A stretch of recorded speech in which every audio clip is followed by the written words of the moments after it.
The town of Black Hollow was a place few dared to speak of, and fewer still would ever visit. Shrouded in mist and buried deep within an ancient forest, it had earned a reputation for strange disappearances and whispered tales of evil lurking beneath the earth. Those who ventured into the woods often returned with vacant eyes and trembling hands, or sometimes they never returned at all. Alice Porter was a journalist known for her daring investigations and her refusal to accept superstition as truth. When she heard rumors of Black Hollow, she saw an opportunity for a groundbreaking story. Her editor had warned her against it, but Alice was driven by curiosity and a need to uncover the unknown. She arrived in Black Hollow under a sky dark with rolling clouds. The village seemed frozen in time, its buildings weathered and leaning as though burdened by the weight of history. The few townsfolk she encountered avoided her gaze, muttering to themselves or hurrying indoors at her approach. Only one man, an elderly shopkeeper named Edgar, dared to speak with her. "You shouldn't be here," he said, his voice low and strained. "There's something in the ground beneath this place. Something that feeds."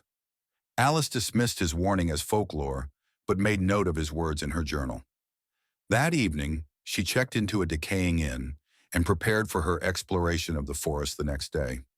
As she ventured into the woods, an unnatural silence enveloped her. No bird song, no rustling leaves, only her footsteps and the distant echo of something she couldn't identify. She pressed on, her camera and notebook in hand, documenting every step. Hours later, she stumbled upon a clearing where the ground was scarred and blackened. The air was heavy with the stench of decay. In the center of the clearing, a gaping hole yawned open, as though the earth itself had been ripped apart.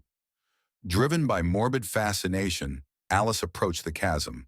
As she peered into the darkness, a low, guttural growl echoed from below. Her flashlight revealed writhing forms, limbs twisted and faces contorted in agony. She stepped back, her heart pounding, but the ground beneath her shifted. The earth gave way and Alice plummeted into the abyss. She landed in a tangle of roots and bones, the air thick with a suffocating presence. Shadows moved around her, whispering her name in voices both familiar and foreign. She scrambled to her feet, but the walls of the pit seemed to close in, pulsating like a living thing. She ran, deeper into the tunnels that branched out like veins. Her flashlight flickered, revealing glimpses of the monstrous inhabitants, grotesque beings with elongated limbs and eyeless faces.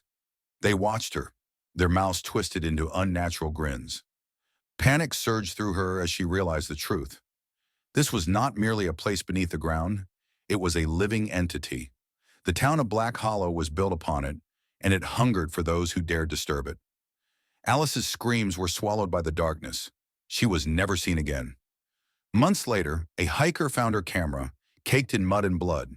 The footage was brief but chilling. It showed Alice's final moments, her desperate flight through the tunnels, her face contorted in terror. In the last image, a gaping maw lined with teeth closing in. The town of Black Hollow remains, and the earth still hungers.